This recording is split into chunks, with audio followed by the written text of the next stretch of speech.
할렐루야, 반갑습니다. 이영남 전도사입니다. 오늘 9월 28일 화요일 생명의 삶 큐티를 시작하도록 하겠습니다.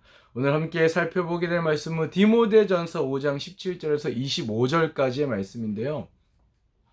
오늘도 사도 바울은 이렇게 이야기합니다. 교회 내에서 이러이러한 문제들, 이런 일들은 이렇게 하라라고 얘기하는데, 특별히 이 교회는요, 말이 많은 곳이에요.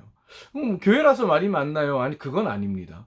원래 사람이 많이 모이는 곳에는 말이 많습니다. 그래서 우리 옛말에도 뱃사공이 많으면 배가 산으로 간다라고 하는 말이 있는 것처럼, 교회에도 아무래도 많은 사람들이 모이다 보니까 이러쿵저러쿵 말이 많은 곳인데요. 오늘 그런 부분에 대해서도 사도 바울은 이야기합니다. 맨 처음에 첫 번째 17절에서 사도 바울은 이렇게 이야기합니다. 잘 다스리는 장로들은 두 배나 존경을 받게 하여라. 특히 설교와 가르치는 일에 수고하는 사람들은 더욱 그렇게 하여라 라고 하면서, 여기서 말하는 이 장로들, 가르치는 장로들은 오늘날 교회 이제 목사님이나 전도사님, 성도님들에게 말씀을 강론하고 설교하는 사람들을 이야기하는데, 그런 분들에 대해서는 두 배의 존경을 표현하라고 이야기합니다. 자, 그렇다면 왜 그런 분들에게 존경을 두 배나 더 해야 될까요? 그 이유는 바로 그것입니다. 단순히 말씀을 가르친다고 하여서 존경받을 만한 일은 아니라라고 생각을 해요. 그러면은 왜 존경받아야 되느냐?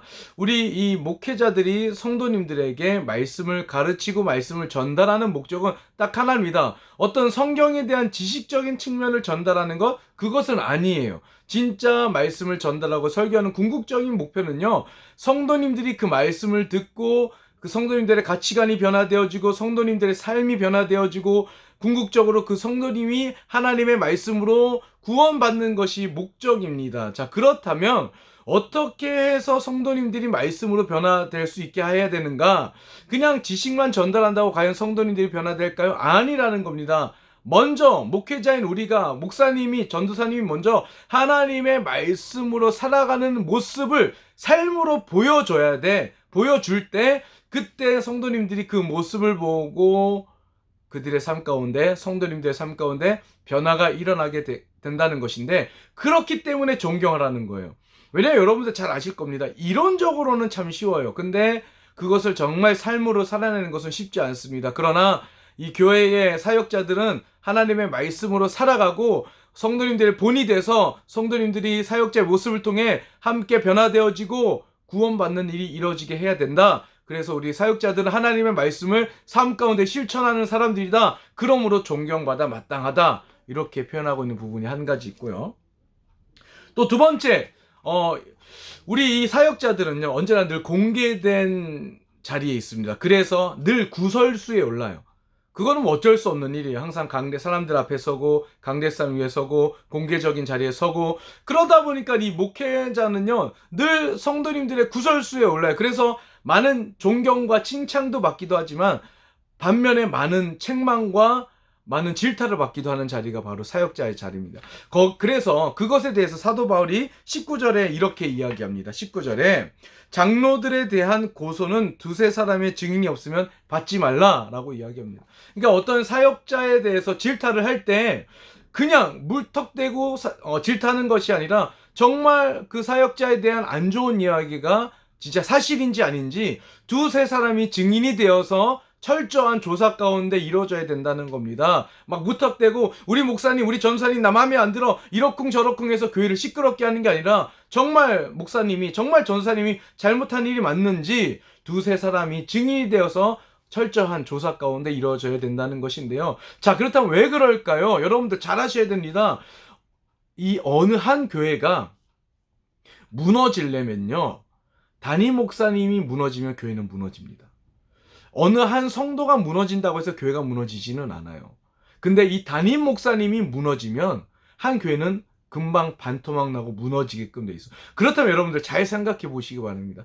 여러분들이 만약에 사탄이라면 한 교회를 무너뜨릴 때 누구를 공격할까요? 바로 담임 목사님을 공격합니다. 사역자들을 공격합니다. 무엇으로 공격합니까? 오늘 말씀과 같이 성도들의 구설수에 오르게 합니다. 우리 목사님 이렇대, 우리 전사님 이러쿵 저러쿵 뒤에서 이런저런 얘기하면서 교회를 무너뜨린다는 거. 그렇기 때문에 여러분들 신중해야 됩니다.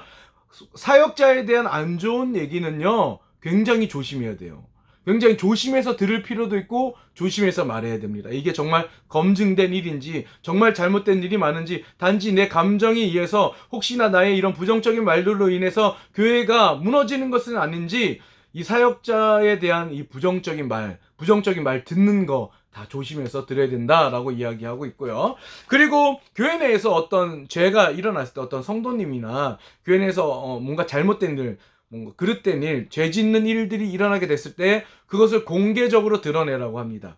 그리고 모든 성도들 앞에서 그 죄를 엄하게 처벌하라. 왜 그렇습니까? 다시는 그 죄의 문제가 교회 내에서 생겨나지 아니하도록 어떤 잘못된 일이 있으면 공개적으로 모든 성도님 앞에서 그것을 드러내고 그것을 처벌해야 된다. 그래서 다시는 그런 일이 생기지 않도록 하여라라고 20절 말씀에 그렇게 이야기하고 있고요. 마지막 네 번째.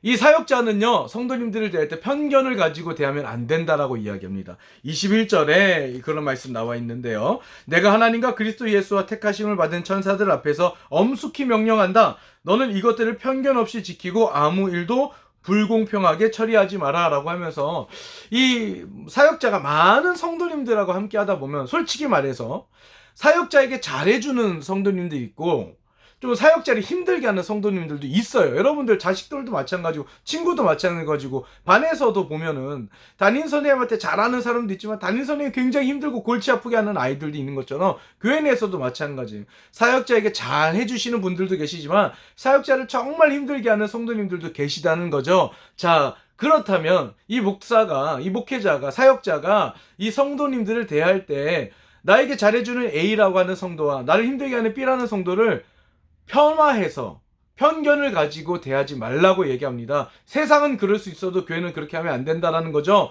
어떤 성도가 되었든지 사역자는 성도를 대할 때 편견 없이 공평하게 하나님의 말씀을 기준으로 대해야 한다는 것이 오늘 디모데전서 5장 17절에서 25절까지 사도 바울이 이야기해주고 있는 내용입니다. 오늘은 한 네 가지의 이야기를 하다 보니까 좀 시간이 많이 딜레이 됐는데 그래도 우리가 교회 안에서 경각심을 가지고 지켜야 될 부분들이 있다고 생각을 해서 오늘 영상이 여러분들에게 큰 유익이 됐기를 주님의 이름으로 축복드리면서 오늘 생명의 삶 큐티는 이렇게 종료하도록 하겠습니다. 감사합니다.